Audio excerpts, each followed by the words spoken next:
With the keyboard hobby growing rapidly, we're seeing tons of new boards with their own twists and new implementations.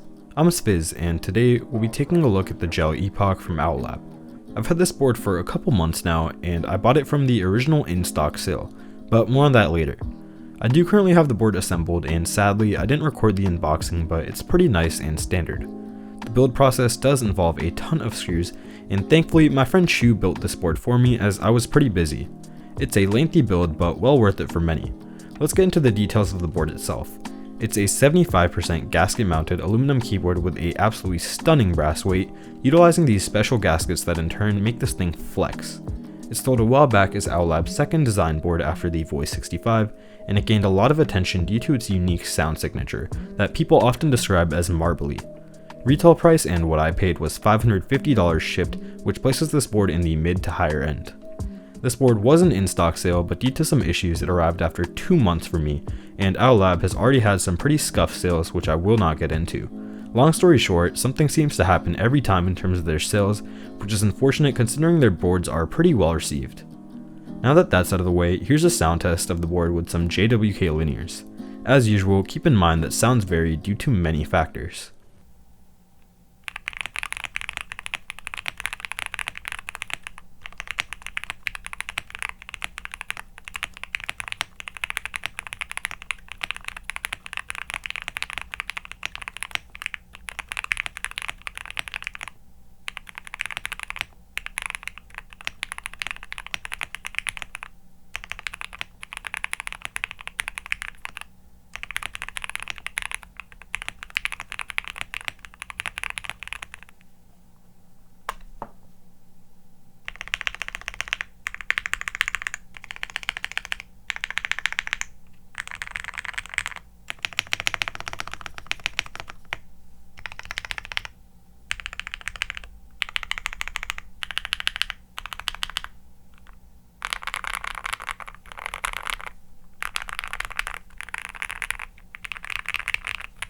I'll go over that sound in a bit, but for now, let's focus on the board itself.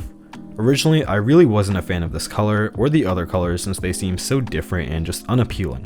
While this one has grown on me slightly with my keycaps choice, I still do wish they came out with a pure white one rather than this odd green tint.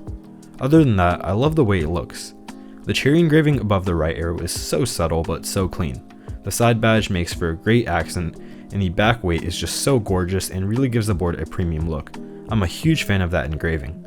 The side profile is interesting, but not really overwhelming for me. I do like the 75% layout, and the overall design choice on the jelly with the raised mid-piece and flat kind of top is one of my favorite things about it. Onto the feel. I personally never felt anything like it yet. The flex, even with all 3 foams installed, is pretty cool, and without the case foam it becomes even flexier. This causes a pleasant bottom out that I never really get bored of. While the goal of gasket mount is typically to reduce vibrations, that flexes the side effects and I think it feels great. But I also haven't tried any higher end gasket boards to compare their typing experience. The last part of this board I want to cover is the sound. I really don't like it. The gel Epoch uses a thin cut sheet of PE foam between the switches and the PCB, creating a poppy and energetic sound.